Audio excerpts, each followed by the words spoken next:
आज की कहानी है झूठा सच। ऐसे कैसे अकेले ही निर्णय ले बैठा है शरत। अब वह विवाहित नहीं, शादीशुदा है। पत्नी का भी बराबर का अधिकार है उसके जीवन में।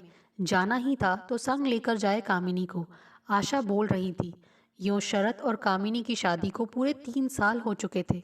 उसके पति शरत ने भारत में नौकरी छोड़ दी और ऑस्ट्रेलिया में आगे शिक्षा प्राप्त करने हेतु अर्जी दी थी, जो स्वीकार हो गई थी। उसे अच्छा खासा वजीफा भी मिल रहा था। ऐसे में शरत यह मौका हाथ से जाने देने को बिल्कुल तैयार नहीं था।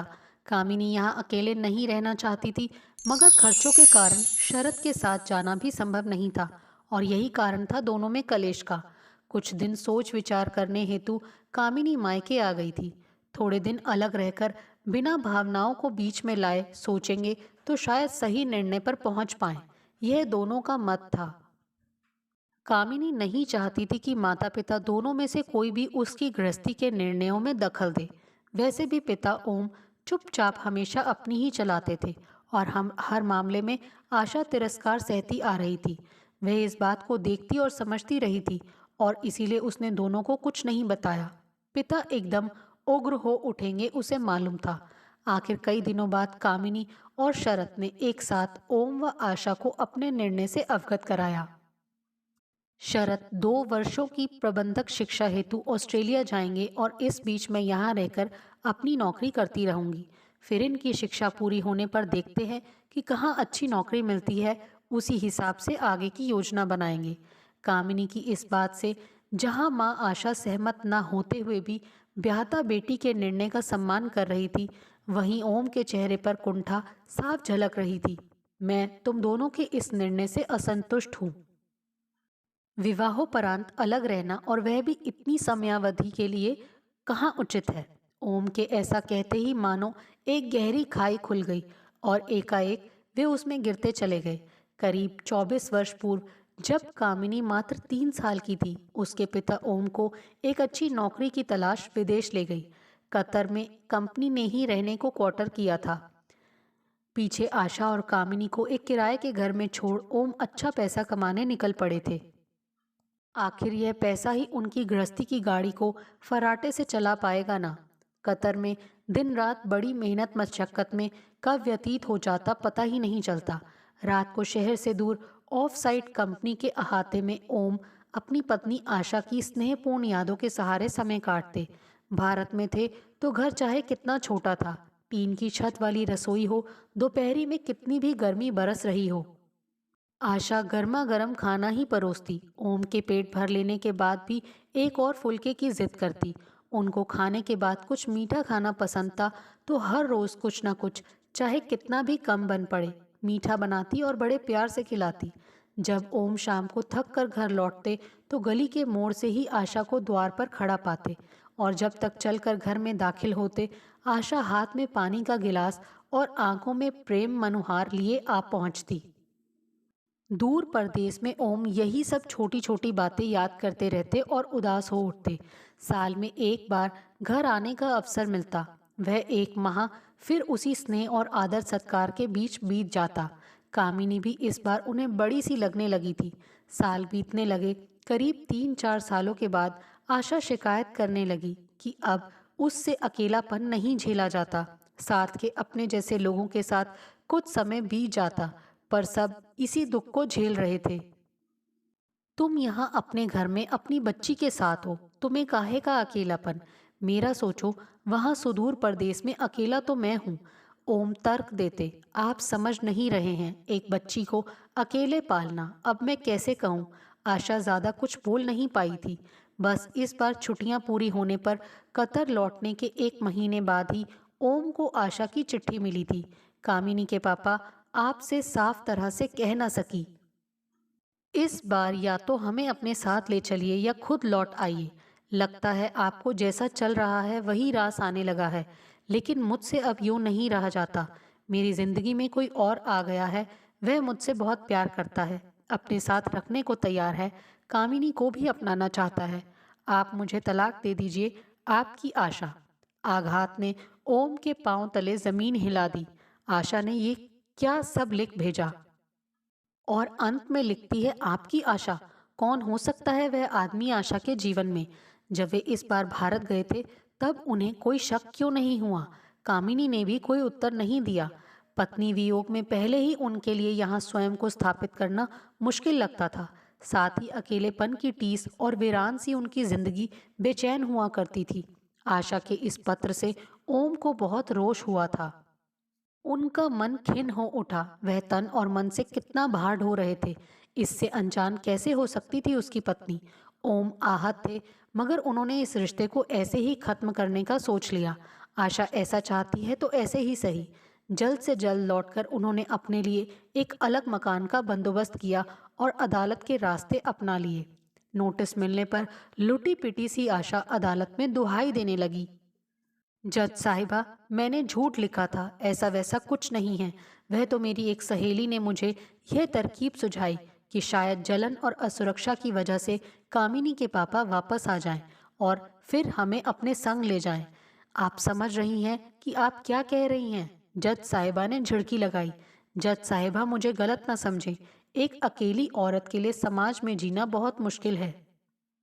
रास्ते से जाओ तो मन चले मजनुओं के ताने सुनो। यहाँ तक कि त्योहारों पर भी लोग सुना देते हैं।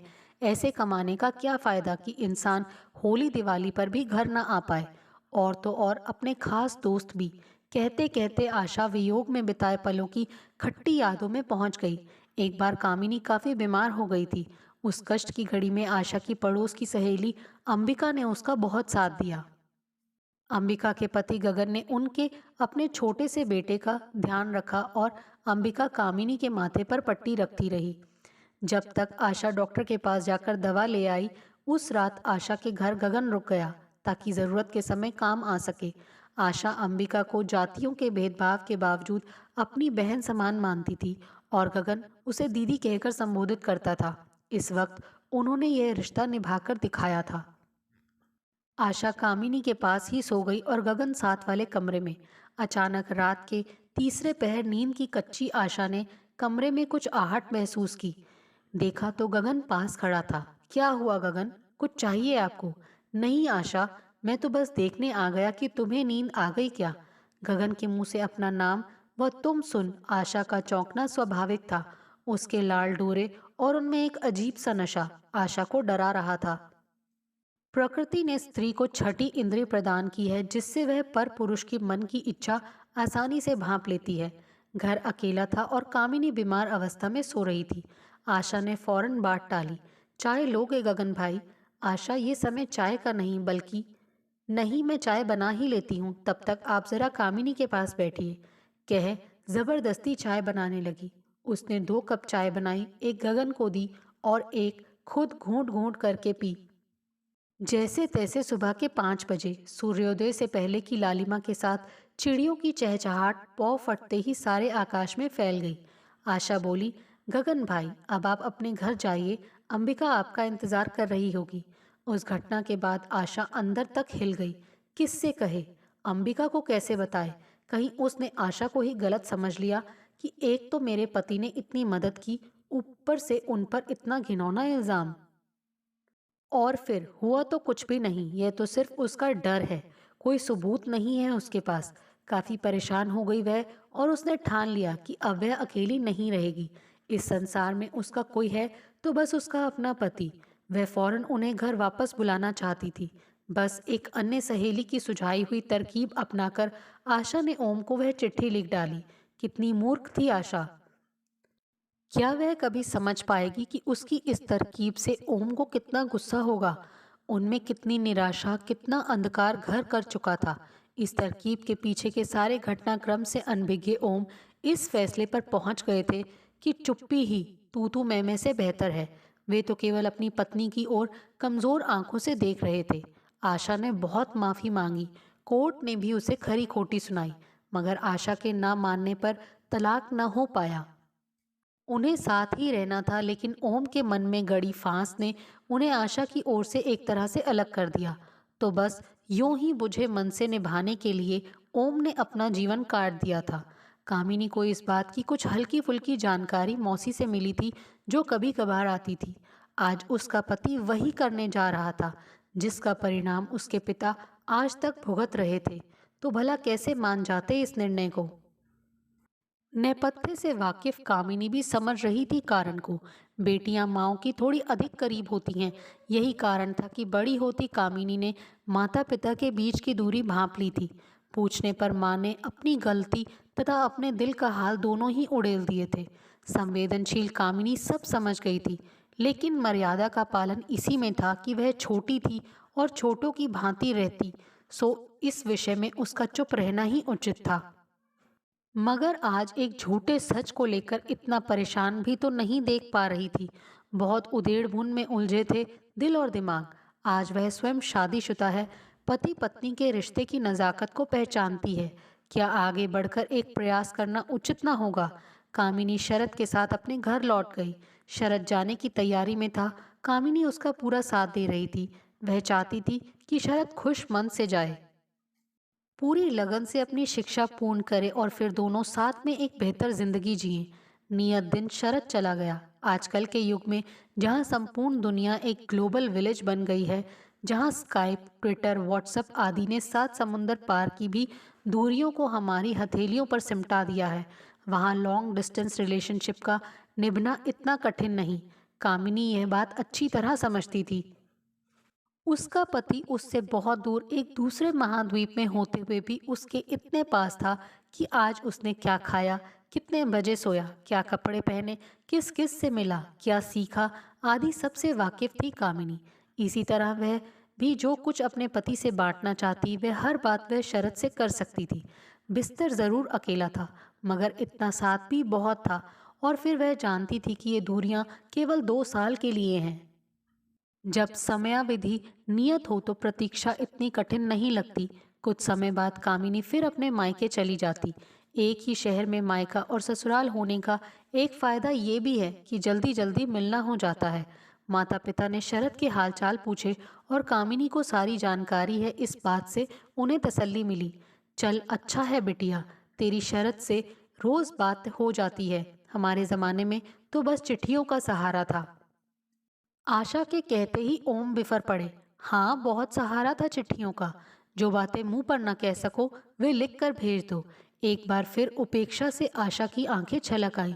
पल्लू के कौर से धीरे से आंखें पोंछती आशा बहाने से उठ गई, पर कामिनी से यह बात न छिप सकी। पापा आप कब तक यूं। फिर कुछ सोचकर उसने अपने पिता का हाथ थाम कमरे में ले गई और चिटकनी चढ़ा दी। उनकी प्रश्नवाचक दृष्टि के उत्तर में वह बोली, मैं नहीं चाहती कि मम्मी हमारी बातें सुन ले पापा।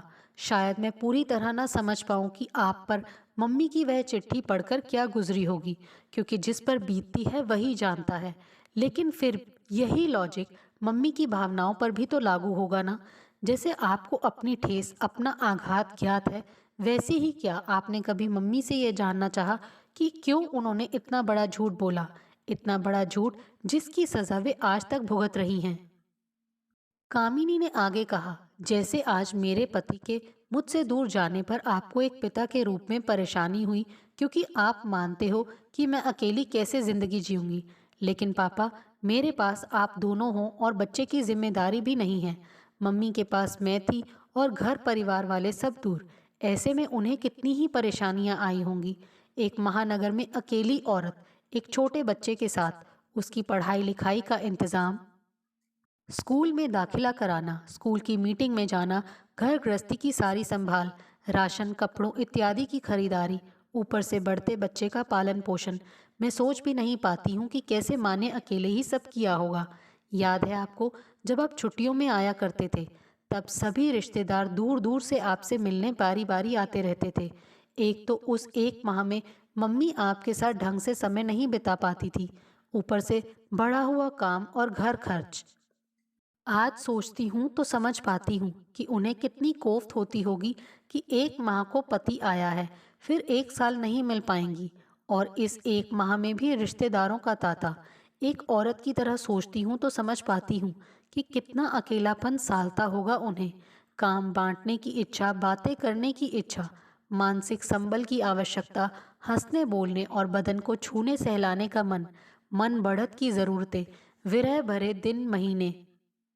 उस समय उम्र ही क्या थी उनकी, किसी भी औरत के लिए कितना नीरस हो जाएगा जीवन जब उसका पति दूर परदेश में हो और उसके लौटने का कोई सूत्र भी नहीं दिखे। जरा सोचिए पापा, किस हद तक अकेली हो गई होंगी उनकी जिंदगी जो उन्होंने ये कदम उठा लिया। किसी पर पुरुष के अपने जीवन में ना होते हुए भी उन्होंने इतना बड़ा रिस्क उठाया कि अपने पति को अपनी बेवफाई का लिखित सबूत दे डाला।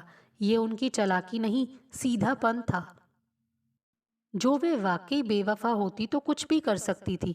आप तो साल में एक बार आते थे और सभी रिश्ते नातेदार भी उसी एक माह में आते थे।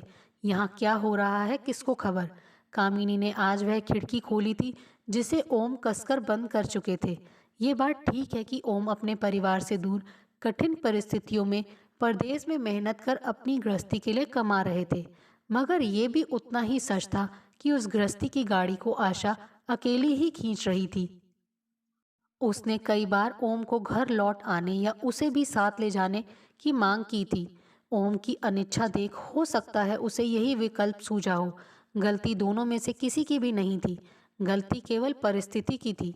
ओम की परिस्थिति उन्हें बीवी बच्चे साथ रखने की इजाज़त नहीं दे रही थी और आशा की परिस्थिति उसे अकेले आगे नहीं बढ़ने दे रही थी। वह जानती थी कि कतर में नौकरी मिलने की शर्त ही यही थी कि पत्नी को साथ ना लाओ। वे यह भी जानती थी कि ओम न जाते तो वे टूटे फूटे टीन टप्पर के मकान में रहने को मजबूर रहते। कामिनी को भी 2 वर्ष ही अकेले विरह गीत गाने थे, लेकिन आज उसने जो किया था उससे एक ही छत के नीचे रह रहे अपने माँ बाप की कभी ना खत्म होने वाली विरह की दीवार को तोड़ जरूर दिया था। इस बार मायके से अपने घर वापस लौटने पर कामिनी अकेले होते हुए भी मुस्कुरा रही थी। उसका मन हल्का हो गया था। दोस्तों, आपको हमारी ये कहानी कैसे लगी? प्लीज़ कमेंट्स करके बताइए। Thanks for watching this video.